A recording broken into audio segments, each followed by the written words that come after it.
So I'm going to go ahead and move on to some of the other stuff we're going to talk about, and primarily that's going to be an alert configuration, and that's really the meat and potatoes of this tool, right? What are these alerts, and how are we collecting them, and what are we looking at? And so, as you can see, SharePoint 2018A is now getting metrics. So let's go to this alerting section. Now, the first thing we'll notice is that we have two different buttons, alert thresholds and default alert thresholds. Basically, default alert thresholds just got applied to SharePoint 2010A when I added it. This is the default template that's going to get added to new servers when they're added to this installation, or new farms, whatever the case may be. So this is like a baseline, the starting point, so to speak. And for me, it contains a bunch of stuff, pretty much everything I care about, right? Out of the box, it's just all these different check marks. And that's fine. So this is the default, right? However, if I have a server selected and I click alert thresholds, it's going to give me a separate template, so to speak, specific to that server scope. So now we see server SharePoint 2013B and the alert configurations for this specific server, right? As opposed to default alert thresholds, which is just straight up default thresholds for all new farm servers and pages. So that's honestly an oft overlooked distinction. And the point of this is that we can be collecting from different things for different servers, right? So obviously on the SQL server, I don't care about things like content summary collection and WFE stats.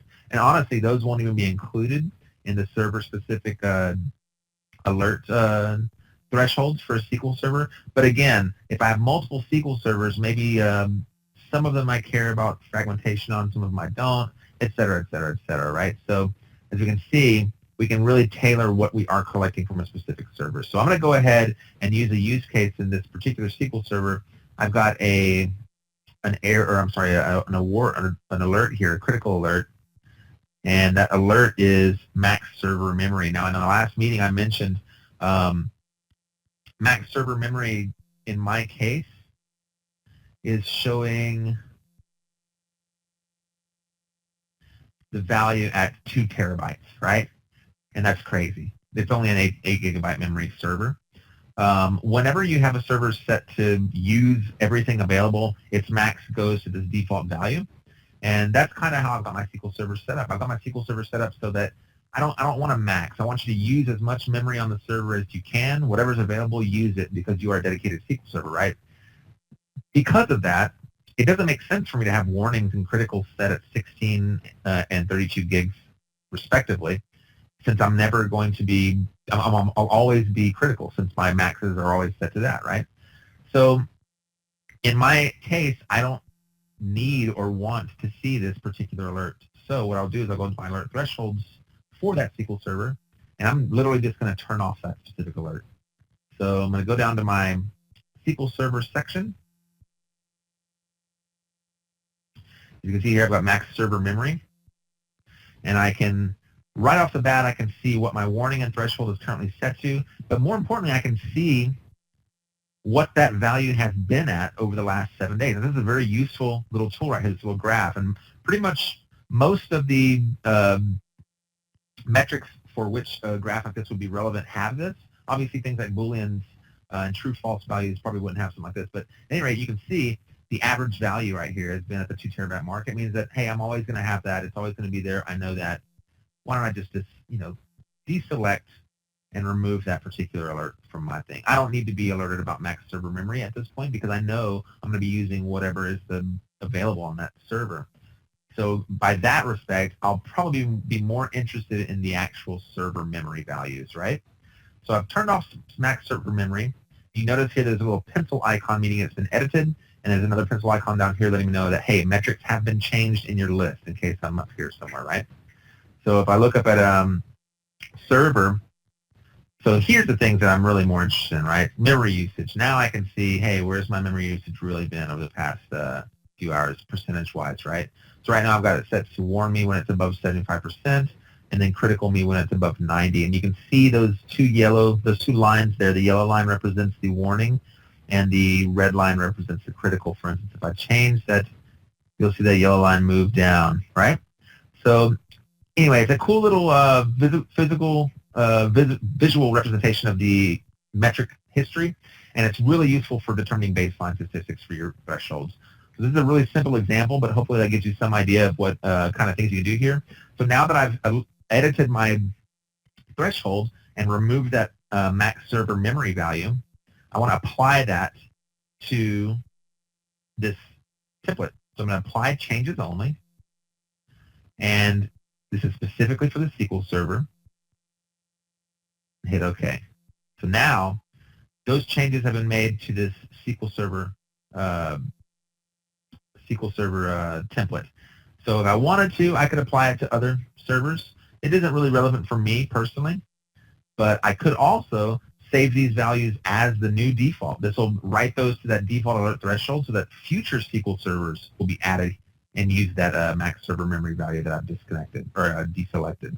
I don't want to do that because I don't know what my future SQL servers, if any are added, will be set to. So I'm going to leave the changes applied only to the SQL server, and then I'm going to OK those changes. So now, if I go back to the alert thresholds, I should see, unless there's some unknown bug, I should see max server memory is no longer checked, right?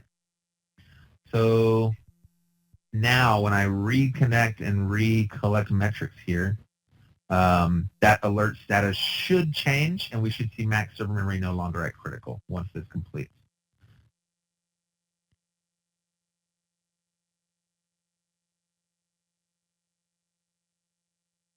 There we go. So my critical alert is gone. Now I just have the other warnings about log file size, etc. Here's another one that might be worthy of deselecting. In fact, I'll go ahead and do it. There's a Boolean alert set to let you know if and when a SQL server is hosted on a virtual server.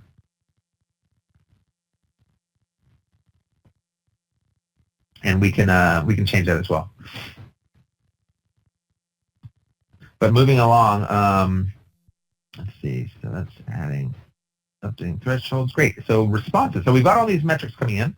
And by the way, if I want to know anything about a specific metric, I've got this knowledge base tab, and I can literally go through and see all the different metrics that we're collecting and read a little bit of blurb about it, right? So for instance, my max server memory. I get a little bit of information here about what that metric really means. By default, SQL Server attempts to use all available memory, et cetera, et cetera, et cetera. Some of the memory used by all processes on the server should have between 1 and 2 gigabytes, yada, yada, yada. So there's just a little bit of knowledge-based information from TechNet articles and the like. And I can actually add my own information here.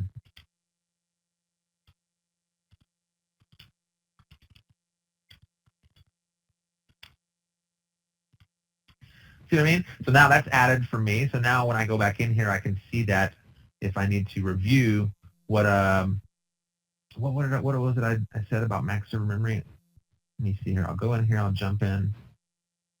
Ah, that's right. If I'm using no cap, I need to disable that alert. Right. So at any rate, this is a good place to keep notes on these things because, I mean, even though we gather as much information as we really can in terms of what's available from Microsoft and best practice documents and so on and so forth, but maybe in your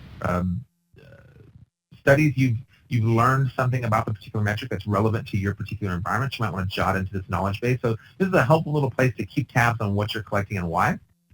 We provide what we can, but again, it's not going to cover everything. I'd be lying if I told you that I knew everything about every one of these specific metrics and how to use them and what they mean. I mean, it's a lot of information. This is all based on several scopes. I mean, from Windows OS monitoring to SharePoint monitoring to SQL monitoring, right? So it's a lot of data, a lot of information. There's going to be a learning curve. So at any rate, what I'm getting at is this is a great little place to keep tabs on your notes and learn more about the metrics that we're collecting. Fred is asking the very next question, and it's a really great question. He asks, is it possible to receive an email or SMS message when a specific alert reaches critical? The answer is half yes, half no. We can't do SMS yet. It's something in the works, but we can definitely send an email, and that's the next section of the demonstration is setting up these alerts to inform us when we reach specific thresholds. So we've collected metrics. We've done some analysis of the metrics and determined whether or not they satisfy critical or warning thresholds we've set up. So now what do we do with that information? Obviously, we can see it in the console, but let's say it's 2 a.m. and the server's gone down for some reason. We really need to respond. Alert responses to the rescue. So alert responses allow us to set up essentially rules, similar to an Outlook rule or something, rules that inform what occurs in response to an alert threshold being triggered. So the default ones are these 4, and let's just look at one of them, for instance. When severity is first raised to warning or critical for any server metric on any farm, I will write an event log entry for that. That's the default, right? Not that helpful, but at least, you're getting something written to the event log, so if you have something monitoring the event log, you'll know. These are very basic defaults, right? Let's do something more relevant. Let's say I want to be told when, let's say, I'm not that SQL Server, aren't I? Nope. Let's say I want to be told when the CPU usage total percent. Really?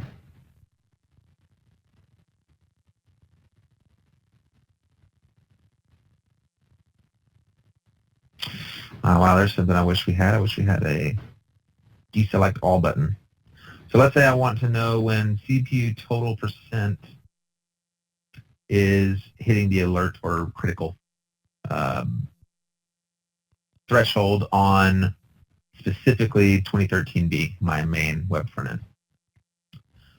And when it does, and let's say I want it only when the severity, every time the severity hits the critical, or when it's first raised to critical. Now the differentiation here is, remember, we're collecting every 6 minutes. So if I select this, then every 6 minutes I'll get an email until someone fixes it. If I get this, then I'll get an email the first time it goes to critical, and then if it maintains critical, I won't get those subsequent emails. And that's what I'm going to use. So I selected that. I can opt to send an email to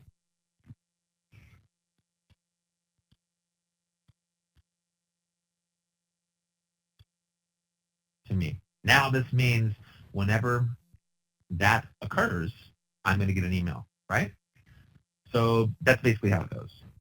But how do we know who sends the email, et cetera, et cetera, et cetera? Well, we've got some configuration we need to do to prep that up, and that's handled over here in these settings. So email is set up. As you can see, I've set up sender address is dm301-3. These can be any email. It doesn't have to be a real email.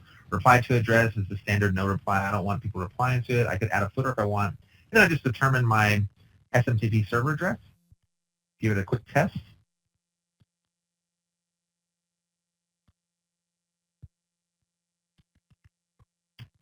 Email test succeeded, and then over in my email client, I received this email, right? And this is basically going to be the format, right? So DM alerts is where it comes from. It came to me, and this is just a test, but you might see CPU percentage total for server X is at so-and-so percent, et cetera, et cetera, et cetera. It'll give you essentially the same details we see in the alert over in our main view, right? So you'll see this type of stuff.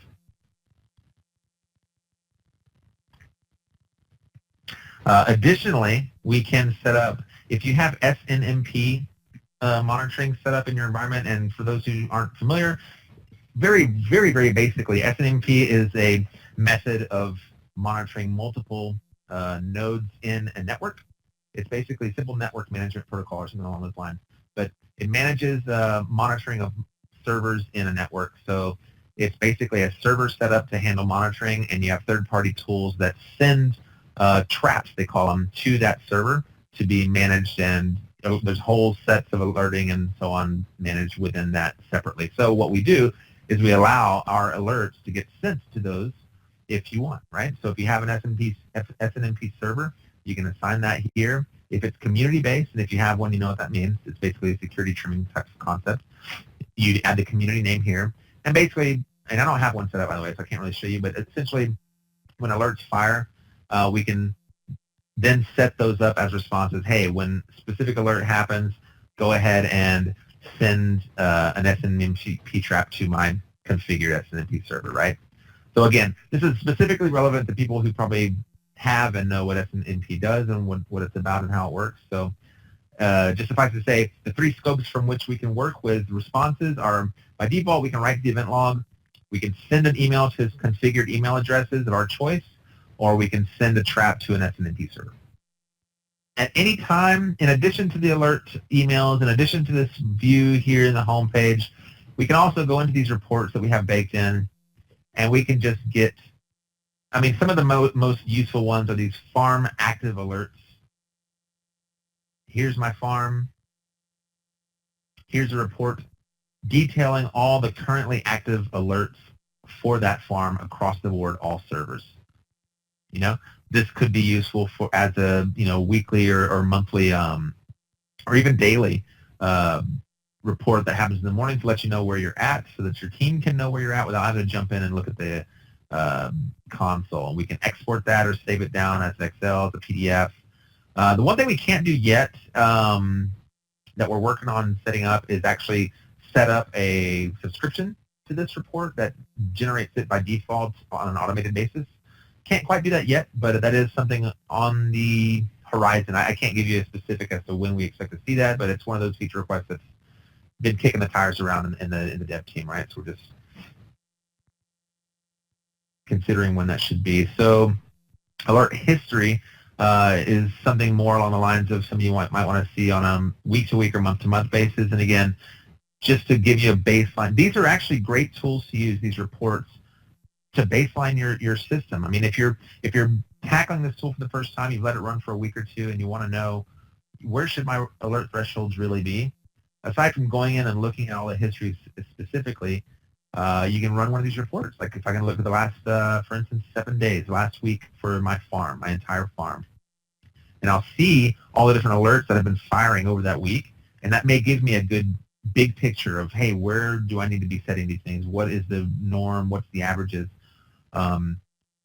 In terms of initial configuration. Now, if you've already configured, you'd be using this to see, hey, where do I need to focus on actually optimizing some of these endpoints to better perform, right? So again, it's just a matter of getting snapshots over time, and these reports are really great for that, right? So we've got alert history, we've got content database summary, we've got farm capacity summary, which is a kind of cool one. Let's just look at that.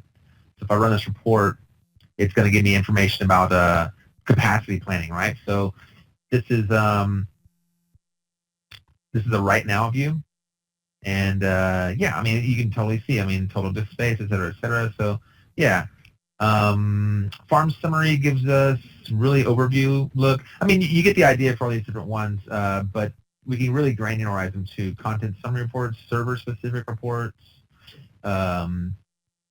stuff regarding content summary, things about our pages, et cetera, et cetera. And we can even create custom reports if we want. By default, we created a couple here, one specific to CPU statistics, one specific to disk statistics, and one specific to memory. But yeah, you can create a custom report and basically have it include all the metrics that you care about for a specific server or set of servers, right? For instance, maybe you want a report that shows only CPU usage for your 2 WFEs over a certain period of time, or maybe you only want to see disk percents, or whatever the case may be. You can really tailor it down to give you a very specific report that you can then export out on a regular basis, right? Reports are, I mean, there's not really much to go over. I mean, they just give us snapshots of what's already been collected, and it should be pretty straightforward. The only thing we can't do at this point, again, is set up subscriptions. And some, like people familiar with SQL Server, you can have SQL Server reporting services set up subscriptions, and you can really manage and tailor reports to the nth degree. There's no real mechanism in that respect for SharePoint that we leverage, so we've got these baked in canned reports, and those are what's available. So hopefully you can find some use in them. So that kind of covers everything I was going to cover. We